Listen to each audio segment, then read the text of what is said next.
What do you make Vice of President Vance's speech was a missed opportunity. And in meetings with a dozen European heads of state, defense ministers, foreign ministers, I have thanked them for their strong and reliable partnership, for their robust support of Ukraine, for the military equipment, the financial support, for welcoming millions of refugees, and said that, in my view, Europe has to be at the table. Ukraine has to be at the table. So before President Trump begins some direct negotiation with Vladimir Putin over the future of Ukraine, members of the Senate delegation and I have been conveying our view that we need to include and thank our European partners and allies and insist that Ukraine be present and engaged in these negotiations. Otherwise, this will be a betrayal of their incredible sacrifice on behalf of their freedom and on behalf of Europe and the United States. So you understand the frustration of the Europeans? Yes, I do. I would like to understand as well what is going on with this minerals agreement. It seems that for the time being, there's no agreement yet, but President Trump is pushing to own 50% of the minerals that Ukraine has. So is that fair? Ukraine has a storehouse of strategic critical minerals. If this is an investment opportunity where American companies and other companies from Europe would be involved in mining and processing so that we can be independent of Chinese sources of these strategic minerals, and this helps deepen and strengthen our partnership to help ensure the security of Ukraine going forward, to help their economy to be stronger, to serve as a lasting guarantee that the United States is invested in Ukraine's future, that would be a positive thing. But there are some descriptions of this deal that are quite different from that.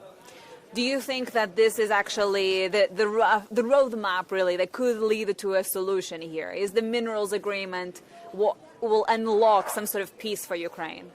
It might, but frankly, what matters is what is the security guarantee going forward?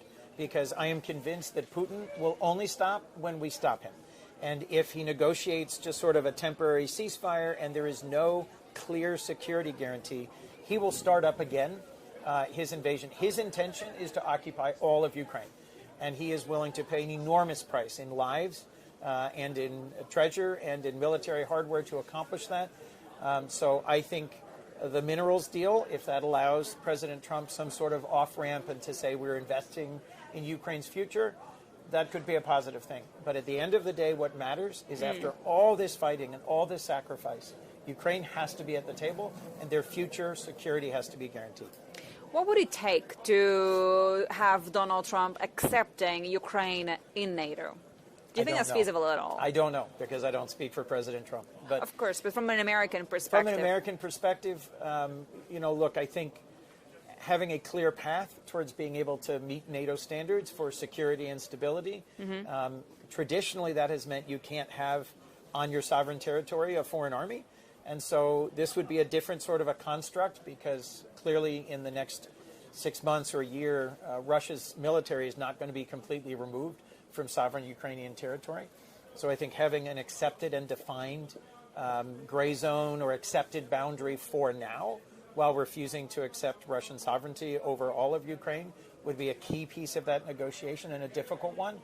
It's not for me to say what Ukraine should be willing to accept.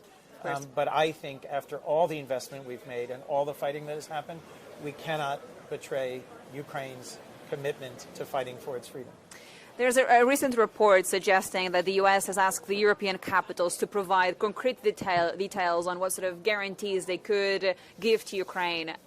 What would you like to see from a European perspective? Burden sharing similar to what we've already done. In total, the 50 countries that have joined the United States in supporting Ukraine have provided more in military equipment, in budgetary support, and in humanitarian relief. They have accepted millions of Ukrainian refugees. They have provided tens of billions of dollars of both financial and military support. And we were just speaking with the foreign minister of the United Kingdom, which has made a 100-year commitment to Ukraine.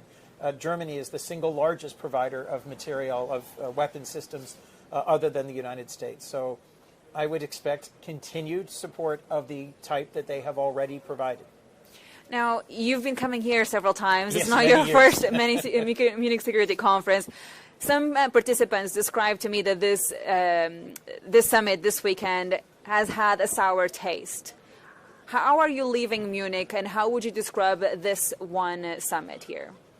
I would say I leave fiercely committed to the U.S. partnership with Europe, to the NATO alliance, to the fundamental values and principles that caused us as a nation to come and fight against fascism and fight for freedom here on the European continent now 75 years ago, and determined to work with my colleagues in the Senate